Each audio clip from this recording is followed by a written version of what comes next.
በስመ አብ ወወልድ ወመንፈስ ቅዱስ አሃዱ አምላክ አሜን።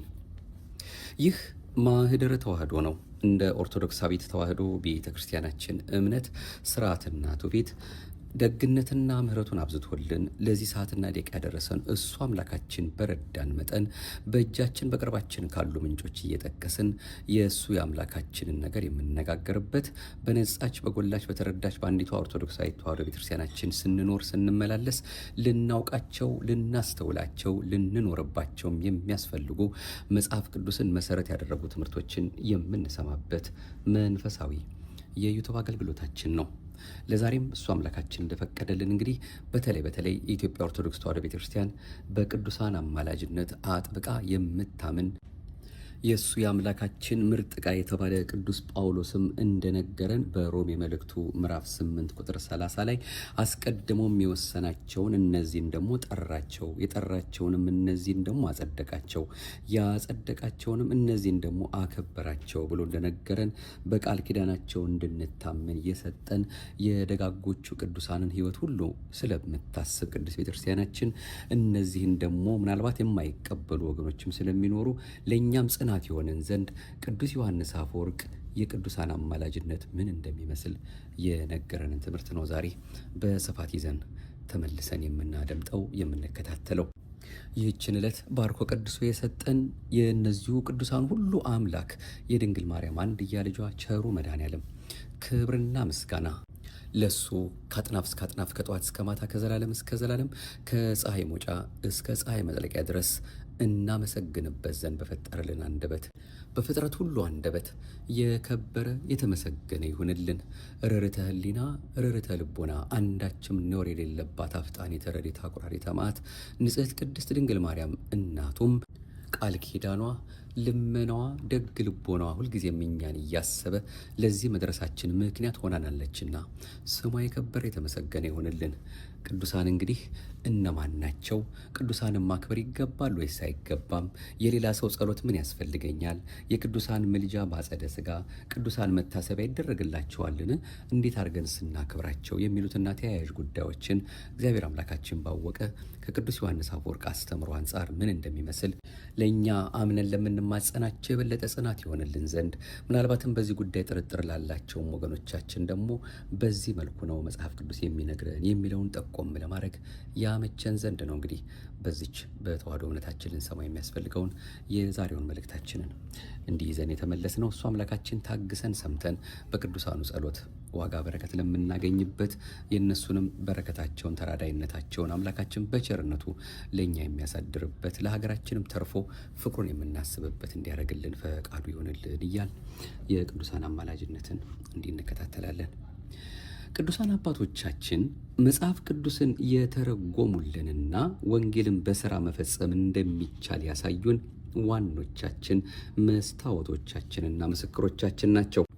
እኔ ክርስቶስን እንደምመስል እኔን ምሰሉ በማለትም ቅዱስ ጳውሎስን፣ አቡነ ተክለ ሃይማኖትን፣ ቅድስት ክርስቶስ ሰምራንና ሌሎችንም ቅዱሳን እንድንመስል በግልጥ ተነግሮናል። አንደኛ ቆሮንቶስ ምዕራፍ 11።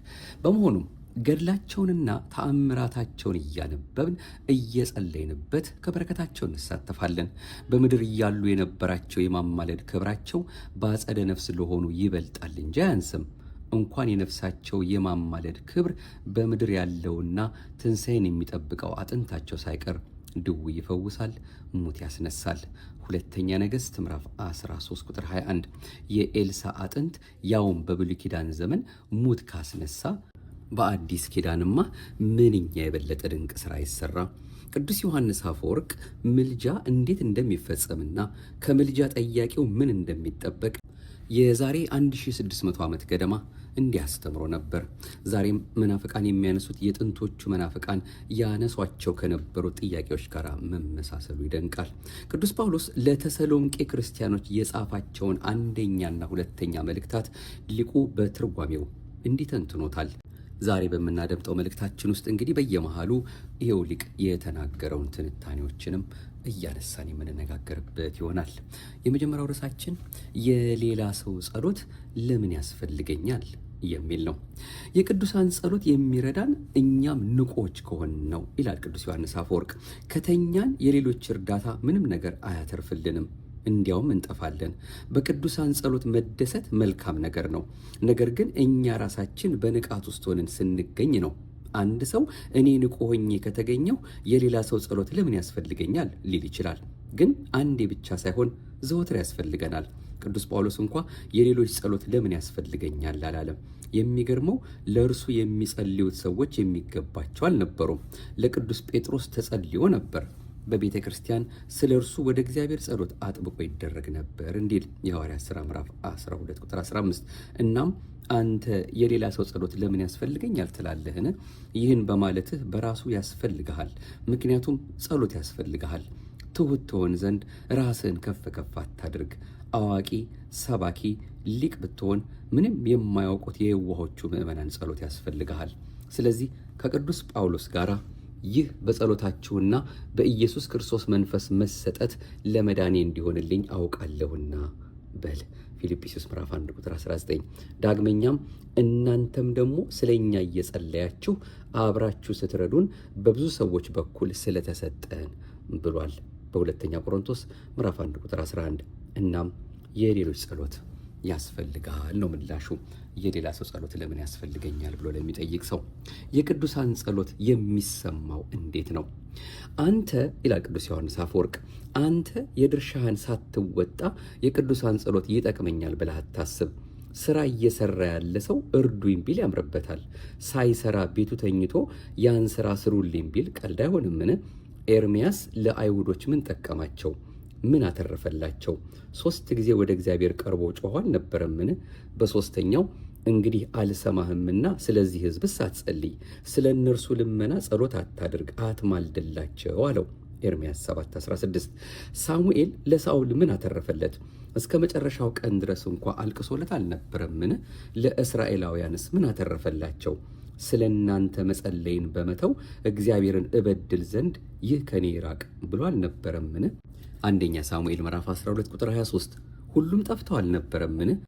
እንግዲህ ታዲያ ጸሎት ምንም አይጠቅምም ማለት ነው ትላላችሁ? እንዲያውም በታላቅ ሁኔታ ይጠቅማል። የሚጠቅመው ግን እኛም የሆነ ነገር ስናደርግ ነው። የቅዱሳን ጸሎት በእውነት ያግዛል፣ ይረዳል። ሆኖም አንድ ሰው የሚተባበረው ከሚሰራው ሰው ጋር ነው። የሚረዳውም ራሱ ከሚሰራ ሰው ጋር ነው። ሰነፍ ሆነ ከቀረ ግን ታላቅ ጥቅምህን አትቀበልም። እኛ ምንም ሳንሰራ የቅዱሳን ጸሎት ወደ መንግሥተ ሰማይ የማስገባት ኃይል ካለው ለምን አሕዛብ ዓለም ሁሉ ክርስቲያን አልሆኑም? ለዓለሙ ሁሉ እንጸልይ የለምን? ይህስ ጳውሎስስ አድርጎት አልነበረምን? ሁሉም ይመለሱ ዘንድ እንማጸን የለምን? የራሳቸውን ነገር ምንም አስተዋጽኦ ሳያደርጉ ለምን ክፉ ሰዎች መልካም አልሆኑም? ስለዚህ እኛም የራሳችንን ድርሻ አስተዋጽኦ ስናደርግ የቅዱሳን ጸሎት በታላቅ ሁኔታ ይጠቅመናል። የኢዮብን ጓደኞች ተመልከት። ባሪያዬ ኢዮብ ስለ እናንተ ይጸልያል ተብሏል። ኢዮብ 42 ቁጥር 8። የቅዱሳን ጸሎት የሚሰማው እንግዲህ የእኛን ድርሻ ስንወጣ ነው ለማለት ነው። የቅዱሳን ምልጃ በአጸደ ሥጋ። ዛሬ መናፍቃኑ እርስ በርሳቸው ጸልይልኝ ስለሚባባሉ በአጸደ ሥጋ ያለውን ምልጃ በቀጥታ ለመቃወምና ለመከራከር አይፈልጉም።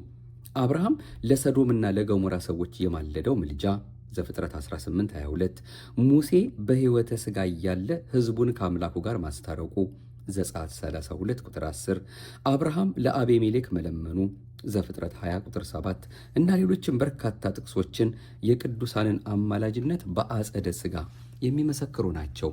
የቅዱሳን ምልጃ በአጸደ ነፍስ። እግዚአብሔር የሰጠውን የሚነሳ አምላክ አይደለም። ቅዱሳን ከዚህ ዓለም በክብር ሲያርፉ ያ የማማለድና የመፈወስ ጸጋቸው ይበዛል እንጂ አያንስም። ክብራቸው ይጨምራል እንጂ አይቀንስም። እንዲያውም በምድር እያሉ በተወሰነ ቦታ አካባቢ የሚታወቁ ከሞቱ በኋላ ገድላቸው፣ ቃል ኪዳናቸው በመላው ዓለም እየታወቀ ይሄዳል። በስማቸው ታቦት ይቀረጻል፣ ጸበል ይፈልቃል፣ ብዙ ታምራት ይፈጸማሉ። ለምሳሌ ቅዱስ ጊዮርጊስ 70ውን ነገሥታት ብቻውን ከክርስቶስ ጋር ሆኖ ሲታገላቸው በአንድ አካባቢ ነበር። ዛሬ ግን ቅዱስ ጊዮርጊስ በመላው ዓለም ይታወቃል። በነቢያቱ እንደተነገረ እግዚአብሔርንም ለሚፈሩ ስሙንም ለሚያስቡ የመታሰቢያ መጽሐፍ በፊቱ ተጻፈ። ሚልክያስ ምዕራፍ 3 ቁጥር 16። ዳግመኛም በቤቴና በቅጥሬ መታሰቢያና ስም እሰጣቸዋለሁ፣ የማይጠፋም የዘላለም ስም እሰጣቸዋለሁ የሚለው ይፈጸምላቸዋል። ኢሳይያስ 56 ቁጥር 5። ቅዱስ ጴጥሮስ ከሞቱ በኋላ ለምዕመናን ልጆቹ በምልጃው እንደማይለያቸው ይልቁንም እንደሚተጋ ከመውጣቴም በኋላ እነዚህን ነገሮች እንድታስቡ በየጊዜው ትችሉ ዘንድ እተጋለሁ ብሏል። ሁለተኛ ጴጥሮስ ምዕራፍ 1 ቁጥር 13። ዳግመኛም ቅዱሳን ከእረፍታቸው በኋላ በዚህ ዓለም ላሉ የተሰጣቸው የማማለድ ጸጋቸው ስራቸው እንደሚከተላቸው ተጽፏል። ስራቸው ይከተላቸዋል እንዲል ራእየ ዮሐንስ ምዕራፍ 14። የአብርሃምና የባለጠጋው ንግግርም ምልጃ በሰማይ እንዳለ የሚጠቁም ነው። ሉቃስ ምዕራፍ 16 ቁጥር 23።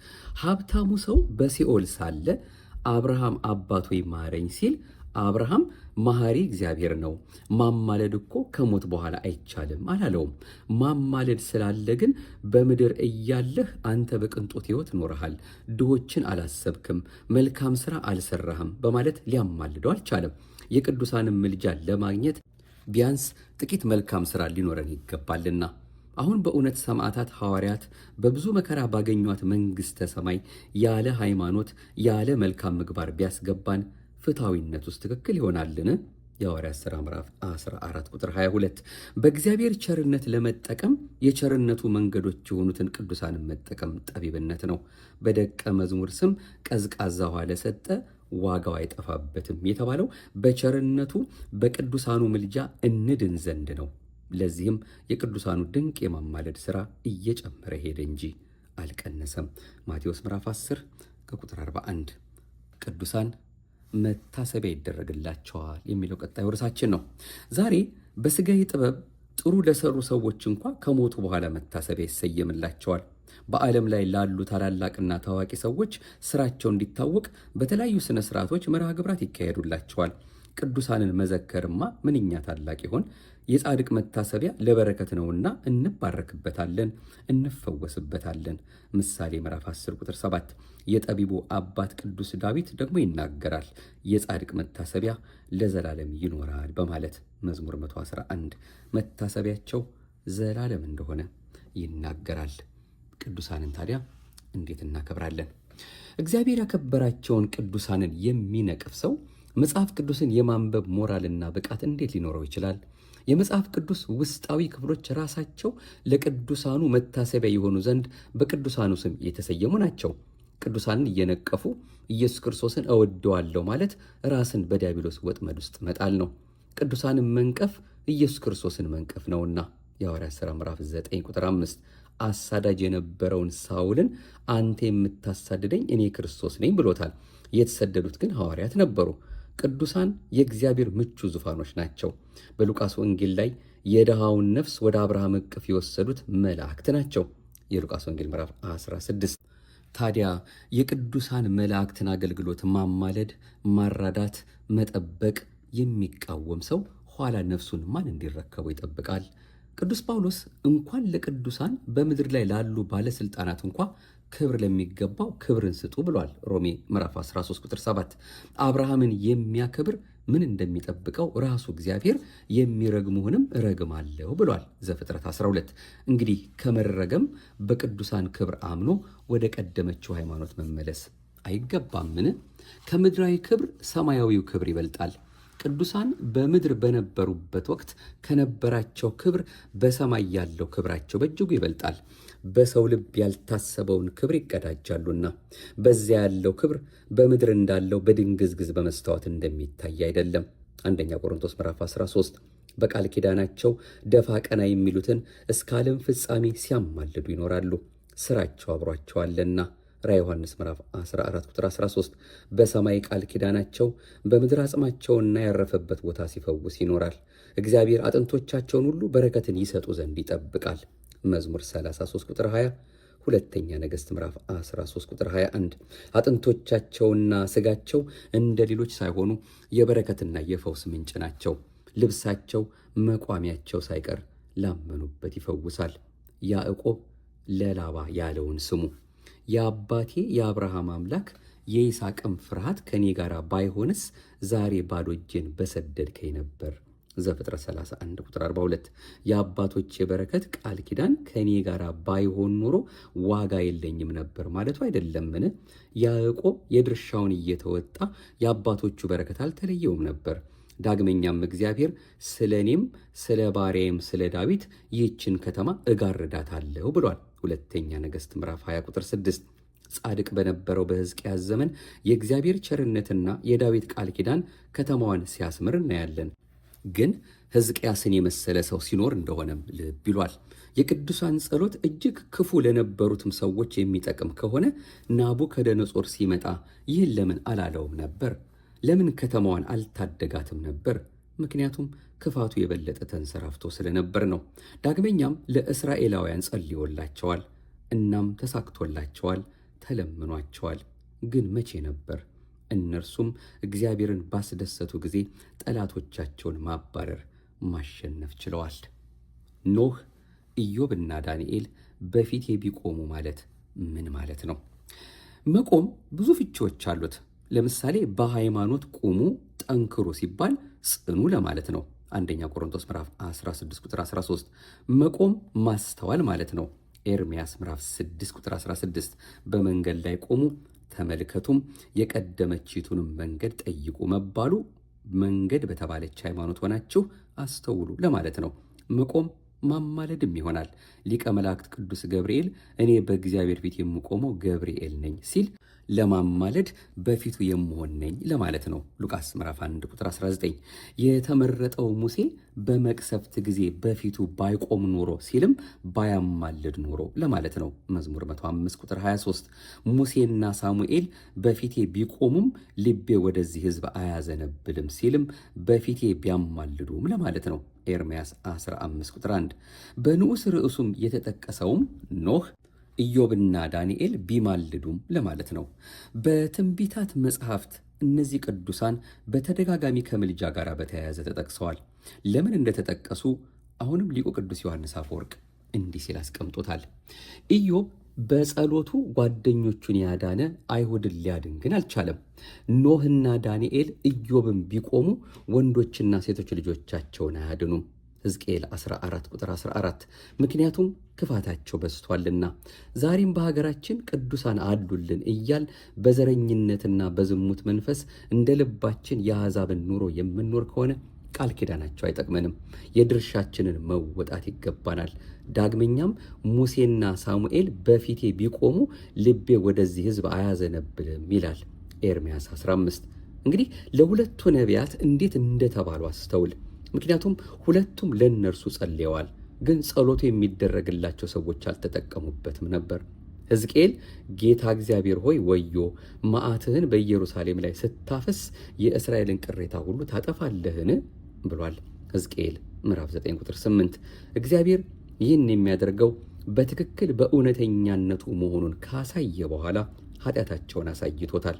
ልመናውን ያልተቀበለው እርሱን በመናቅ እንዳልሆነ በማሳየት እነዚህ ነገሮች አንተን ላለመናቅ፣ አንተን ለማሳመን እንዲያውም ማሳያዎች ናቸው፣ በቂ ናቸው። ሆኖም ያንተን ልመና ያልተቀበልኩት በእነርሱ የበዛ ኃጢአቶች ምክንያት ነው ብሎታል።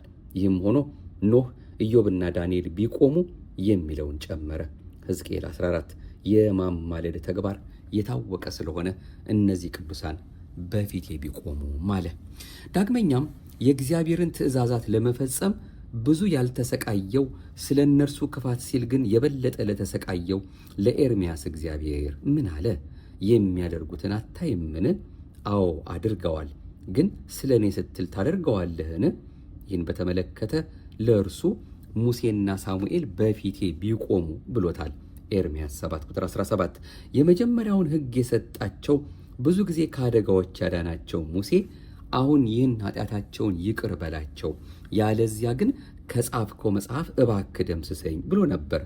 ዘጸአት 32 ቁጥር 32። በመሆኑም አሁን ሙሴ ቢኖርና ይህን ቢናገር አይሰማም።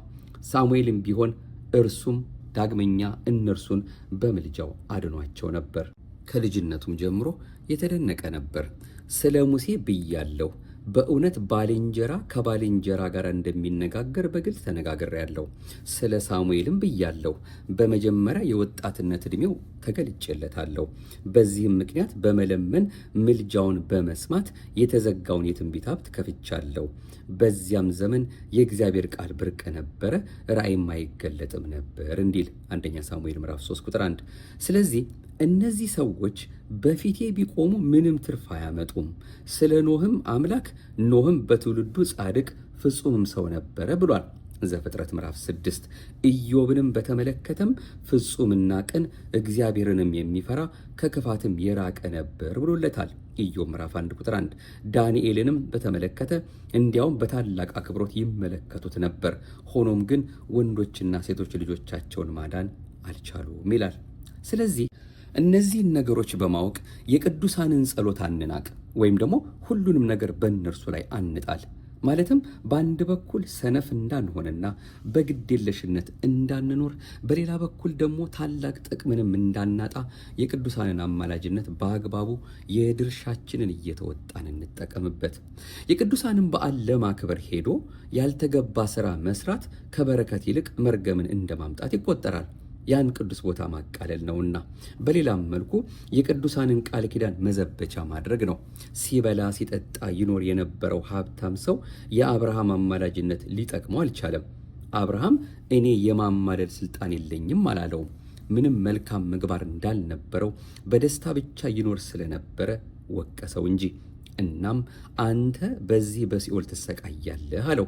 በምድር ላይ ያለ አንድ ምዕመን በቅድስና እየኖረ በአብርሃም ስም ቢዘክር ምን ያህል ዋጋ ያገኝ እንደነበረ ልብ ይሏል። ሉቃስ ምዕራፍ 16 ቁጥር 24። ያ ሀብታም ሰው የቅዱሳን ምልጃ በአጸደ ነፍስ እንዳለ የገባው በሲኦል ሲሰቃይ ነበር። ነፍሱ የተረዳችው በአጸደ ነፍስ ነበር። ዛሬም ብዙዎች የቅዱሳንን ምልጃ በአጸደ ነፍስ በሲኦል ሆነው መረዳት ይፈልጋሉ። ነቢይን በነቢይ ስም የሚቀበል የነቢይን ዋጋ ይወስዳል፣ ጻድቅንም በጻድቅ ስም የሚቀበል የጻድቁን ዋጋ ይወስዳል ተብሏል። የሚገርመው ይህ ሁሉ ተብሎ እውነታውን በአጸደ ነፍስ እንደ ሀብታሙ ሰው ለማረጋገጥ መሞከራቸው ነው። ማቴዎስ ምዕራፍ 10 ቁጥር 41። ዛሬ የቅዱሳንን ሕይወት ተረድተን መጓዝ ካልቻል ወንጌልንም እፈጽማለሁ ማለት ውሸት ነው።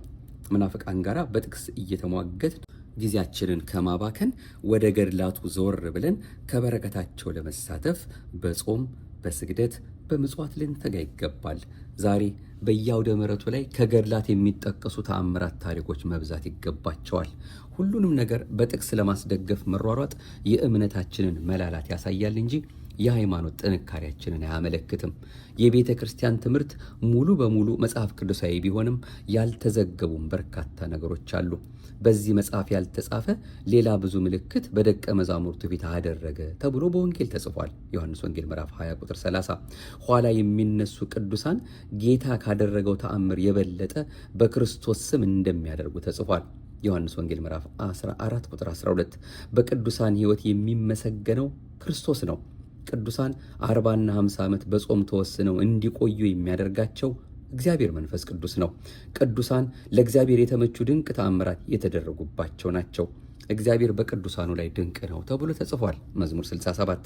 ቅዱሳንም መንቀፍ አያማልዱም ብሎ ክብራቸውን ማቃለልም ባለቤቱን ቃል ኪዳን የሰጣቸውን እግዚአብሔርን መቃወም ነው።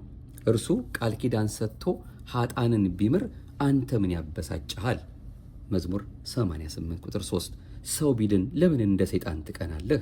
ክርስቶስን እስከ መቼ ስታሳድድ ትኖራለህ? በቸርነቱ ሰው ይድን ዘንድ የዘረጋውን የማማለድ በረከት ለምን ትነቅፋለህ? ባሪያዬ ኢዮብ ስለ እናንተ ይጸልያል እንደተባለ የባሪያዬን የተክለ ሃይማኖትን ቃል ኪዳን የሌሎቹንም አልረሳም ቢል ምን ያበሳጭሃል? በቅዱሳኑ አድሮ የሰራ መንፈስ ቅዱስ ነው።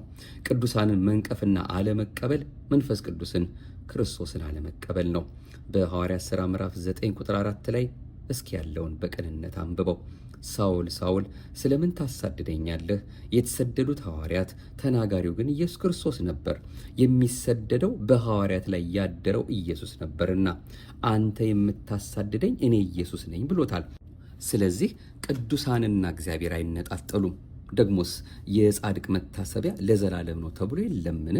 መዝሙር 111 ቁጥር 6፣ ምሳሌ ምዕራፍ 10 ቁጥር 7። ከዚህ አንጻር የድርሻችንን እየተወጣን እያንዳንዳችን ልንዘከራቸው የሚገቡንን ቅዱሳን በመያዝ ገድላቸውን በማንበብ በመጸለይ በስማቸው ነዳያንን እያበላንና በእምነትና በቃል በስራም ልንመስላቸው ይገባል። አንደኛ ጢሞቴዎስ ምዕራፍ 4 ቁጥር 12 እግዚአብሔር በነቢዩ አድሮ እንደተናገረው ለመታሰቢያ፣ ለበረከት፣ ለፈውስ እንዲሆን የቅዱሳን ገድላቸው ተጽፏል። መጠቀም የእውነተኛ ክርስቲያን ድርሻ ነው። መጽሐፍስ እግዚአብሔርንም ለሚፈሩ ስሙንም ለሚያስቡ የመታሰቢያ መጽሐፍ በፊቱ ተጻፈ ብሎ ትንቢት ተነግሮላቸዋል። ሚልክያስ ምዕራፍ 3 ቁጥር 16 ገድላት ወንጌልን በተግባር የገለጡ የመንፈስ ቅዱስ ሥራዎች ናቸው። ከዚህ ከማያልቀው የገድላት በረከት ለመሳተፍ ገድላትን እናንብብ፣ ቅዱሳንን እንዘክር። አሁን በእውነት በእግዚአብሔር ቸርነት በቅዱሳን አማላጅነት ካልሆነ በቀር በዚህ ዘመን በሥራው ብቻ የሚጸድቅ ይኖር ይሆን? ክፋት በሰለጠነበት ዘመን ወደ ቅዱሳኑ መጠጋት ይገባል። ለዚህም የእግዚአብሔር ቸርነት፣ የእመቤታችን የንጽሕት ቅድስት ድንግል ማርያም አማላጅነት፣ የእነዚህ ያሰብናቸው የምናስባቸው የቅዱሳን ሁሉ ተራዳይነትና ቃል ኪዳን አይለየን። አሜን። እንግዲህ ለዛሬ እንደሱ እንደ አምላካችን ፈቃድ የቅዱስ ዮሐንስ አፈወርቅ አስተምህሮ በቅዱሳን አማላጅነት ጉዳይ ላይ ምን እንደሚመስል ይኸው ከብዙ በጥቂቱ ከሙሉ በከፊሉ የቅዱሳን አምላካችን መድኃኒታችን ኢየሱስ ክርስቶስ አስተምሮናል። እንግዲህ ለብልህ ቃል አንዷ እንኳን ጥቅስ በቂው ናትና በንጹሕ ልቦና እግዚአብሔር ባወቀ በእውነት በልባችን ውስጥ እሱ እንዲያሳድር የወደደውን ይኸው መጽሐፍ ቅዱስ ጠቅሰን ነው እንግዲህ የተነጋገርነውና ቀና ልቦና ካለ ሁሉን በቅንነት ካሰቡት በተለይ ከዚህ ከቤተክርስቲያናችን ወይም ደግሞ ከተዋህዶ እምነት ውጭ ላሉ ሰዎች ይኸው መረጃው ከዚህ የበለጠ በምን መልኩ ሊቀርብ ይችላል? ሁሉን የሚያደርገው እግዚአብሔር ነው። በቅዱሳን አድሮ የሚሰራው እሱ ነው። መታሰቢያ የሰጣቸው እሱ ነው። የእነሱ በረከት ለዘላለም ነው ተብሎ በቅዱሳን ስም በጻድቃን ስም የምናደርገው ጸሎት ሁሉ ዋጋ እንደሚያሰጥ ሁሉ አምላካችን በማይታበለው ቃሉ በወንጌል የነገረንን እያሰቡ እባክህ አምላኬ ሆይ እውነቱን ግለጥልኝ እያሉ መማፀን ነው እንጂ እንደው ዝም ብሎ ብቻ ግን አያስፈልጉም አያማልዱም ብሎ በጭፍን መጽሐፉን ሳይመረምሩ እናንተ ኦርቶዶክሳውያን የተዋህዶ እምነት ተከታዮች የምታስተምሩት ምንድን ነው ብሎ ጠጋ ብሎ ጠይቆ እኛ ከምናምንበት ጋር ሳያመሳክሩ ንባብ ይገላል ትርጉም ያድናል ተብሏልና እንዲሁ በሰሙ ብቻ በንባቡ ብቻ የተለያዩ እምነቶችን ወይ ደግሞ የተለያዩ ጉዳዮችን በአይምሯችን እኛ ብቻ የሚመላለስልን እያሰብን በወርቁ በአንደምታው በምስጢሩ ሳንረዳ በብዙ መልኩ የምንፈተኑ ወገኖች ካለን እንዲህ የሚቀርበውን ትምህርትና በሌሎችም እናንተ በምታገኟቸው ምንጮች ሁሉ ነገረ ቅዱሳንም ሆነ በአጠቃላይ ቅዱስ ቤተክርስቲያናችንን ትምህርቷን ስንከታተል ሌላ ሰው ስለነገረን ሳይሆን እኛ በእውነት አምላካችን በዚህ መልኩ ገልጦልናል ብለን በተረጋጋ መንፈስ እግዚአብሔር መንፈስ ቅዱስ እንዲገልጥልን ደጅ እየጠናን እየተማጸን እውነተኛይቱ የሆነችውን ይችን ቤተክርስቲያናችን የምታስተምረውን ነገር መከታተልና ወደ ልባችን መመለስ እንዳለብን የሚያሳስብ የሚያጠይቅ ትምህርት ነው። በእርግጥም ቅዱሳን ያስፈልጉናል። እግዚአብሔር አምላካችን አሁንም ስለ ደጋጎቹ ብሎ ሕዝባችንን ሀገራችንን በእውነት በቸርነቱ እንዲጎበኝልን ከዓይነ ሞት ሕዝባችን እንዲሰውርልን ስለ ኢትዮጵያዊ ጻድቅ ስለ አቡነ ተክለ ሃይማኖት፣ ስለ ገበዙ ስለ ቅዱስ ጊዮርጊስ፣ ስለ ቅድስት ክርስቶስ ሰምራ፣ ስለ ጻድቁ አባታችን አቡነ ገብረ መንፈስ ቅዱስ፣ እረ ስለ ስንቶቹ ስለ ደጋጎቹ ቅዱሳን ሁሉ ብለህ እባክህ መድኃኔዓለም ደጉን መልካሙን ጊዜ አቅርብልን እያልን ነው። እንግዲህ በእነዚህ ሁሉ ጸሎት ልመናቸው ከአፍ እስከ ጆሮ የተባለላቸውን የቅዱሳንን ጸሎት ታምነን ወደሱ ሁሉን ወደሚያደርገው ወደ አምላካችን በፊቱ ንዑዳን ክቡራን በተባሉ ልመናቸው ጸሎታቸው ባለሟልነት አግኝቶ ግዳጅ በሚፈጽመው በእነዚህ በሱ አምላካችን ወዳጆቹ የምንማጸነው ደጅ የምንጠናውና አሁንም መልካሙን ጊዜ እንዲያቀርብልን እሱ ባወቀ ሚስጥሩ እንዲገልጽልን በቅዱሳኑ ጸሎት ደግሞ የኔንም የእናንተንም የሁላችንም መጨረሻ መድኃኔዓለም እንዲያሳምርልን አሁንም የተቀደሰ ፈቃዱ ይሁንልን። ጻድቃን ሰማዕታት ባጸደ ሥጋ ባጸደ ነፍስ ያማልዱናል። ጻድቃን ሰማዕታት በሙሉ በአካለ ሥጋና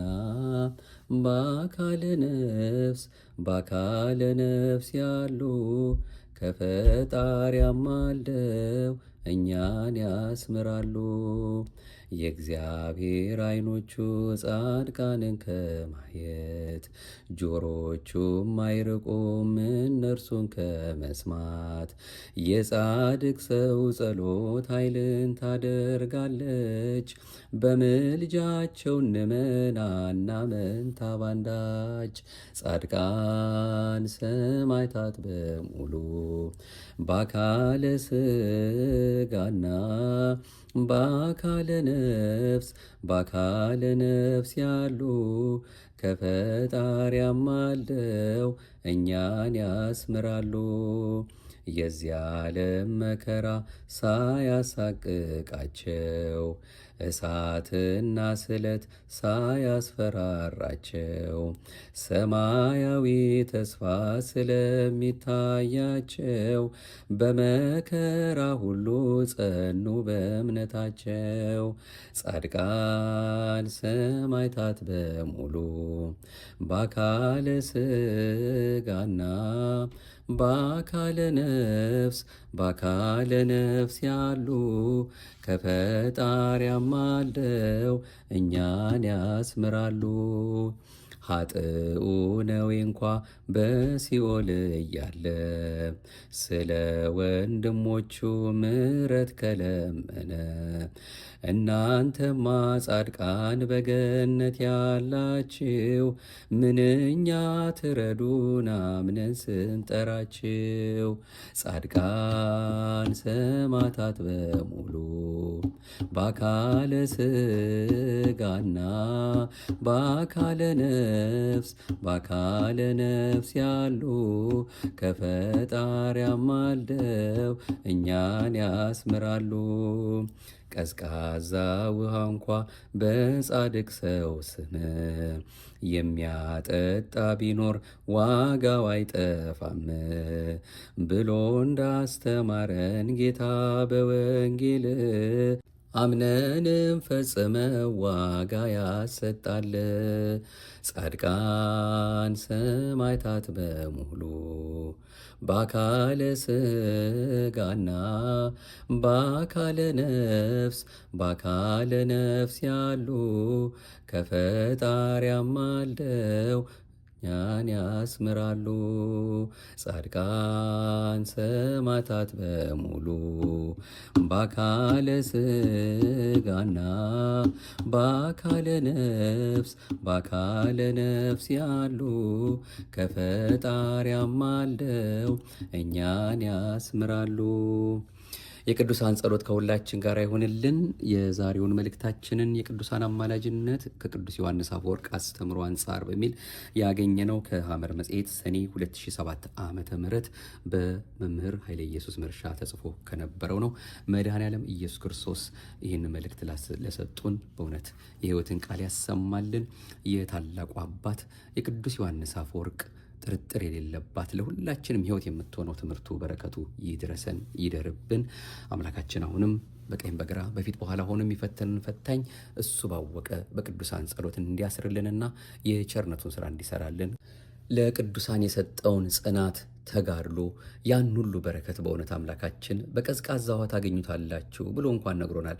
የእሱ ደግነቱ ስለበዛልን ማለት ነውና አሁንም አምነን በምንጠራቸው ሁሉ ላይ በረከታቸው እንዲያትረፈረፍልን፣ ጥበቃቸውን ከሁላችንም እንዳያርቅብን፣ ከሁሉ በላይ ወደ እሱ እንዲያቀርቡን እሱ አምላካችን የመስቀሉን ነገር እንድናስብ በቸርነቱና በምሕረቱ በቅዱሳኑ ጸሎት እንዲታረቀን የተቀደሰ ፈቃዱ ይሁንልን። አቤቱ አንተን መፍራትን በልቦናችን በጎ አምልኮትህንም በህሊናችን ጨምር። ማኅደረ ተዋሕዶን ለሚያደምጡ ሁሉ እንግዲህ ማዳረሳችሁን እንዳትረሱብን ከወዲሁ አሁንም መልእክታችን እናስተላልፋለን። በነጻች በጎላች በተረዳች በአንዲቷ እግዚአብሔር አምላካችን በሰጠን በቀደመችቱ እምነት እንድንሰማው እንድንማረው የሚያስፈልገንን ትምህርቶች የምናደምጥበትን ማኅደረ ተዋሕዶን እንግዲህ ሁላችሁም ብትችሉ ሰብስክራይብ አድርጋችሁ ካልሆነም ይህን ሰምቻለሁና እናንተም ይህን ስሙ ተጠቀሙ እያላችሁ ማካፈል እንዳትረሱ አሁንም በአጽንኦት በድጋሚ መልእክታችን እናስተላልፋለን። ይቆየን።